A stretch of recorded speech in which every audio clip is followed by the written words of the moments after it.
అనగనగా ఒక ఊరిలో ఒక కాకి ఉండేది. దానికి ఆకలేసింది.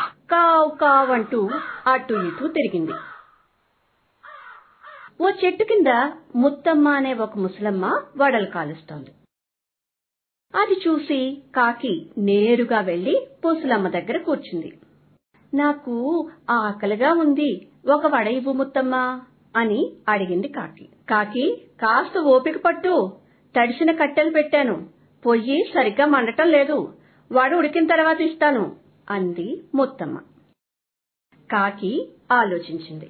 అయ్యో పాపం, ముసలమ్మ చాలా కష్టపడుతోందే, మన వంతు సాయం చేద్దాం అని ఎండుకట్టె పుల్లలను ఏరుకొచ్చి ఇస్తుంది.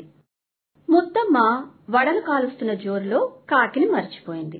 కాకికి కోపం వచ్చింది. ఓ ముసలమ్మ, నేను పడ్డ కష్టానికి కూలీ ఇవ్వు.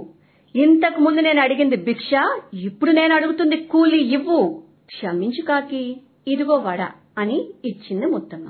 ధన్యవాదాలు ముసలమ్మ అని చెప్పి వడను తీసుకుని చెట్టు మీదకి వెళ్ళింది కాకి తినడానికి. సరిగ్గా అప్పుడే అనుకోకుండా ఓ జిత్తుల మారి నక్క ఆ దారిన వచ్చింది. కాకి, నువ్వు చాలా అందంగా ఉన్నావు, నీ గొంతు మరింత అందంగా ఉంది, నా కోసం ఒక పాట పాడు, నీ పాట విని ఆనంద పరవశమవుతాను అంది నక్క. కాకి పాట పాడుతుండగా కాకి నోటిలోని వడ కింద పడిపోయింది. వడను నోటితో పట్టుకుంది నక్క. కాకి కోపం వచ్చేసింది.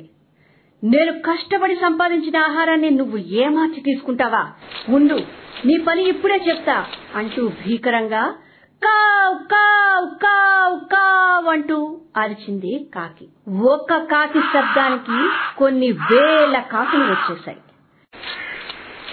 కాకిని ఏమార్చిన పాపానికి నక్క కొన్ని వేల కాకులకు ఆహారమైపోయింది.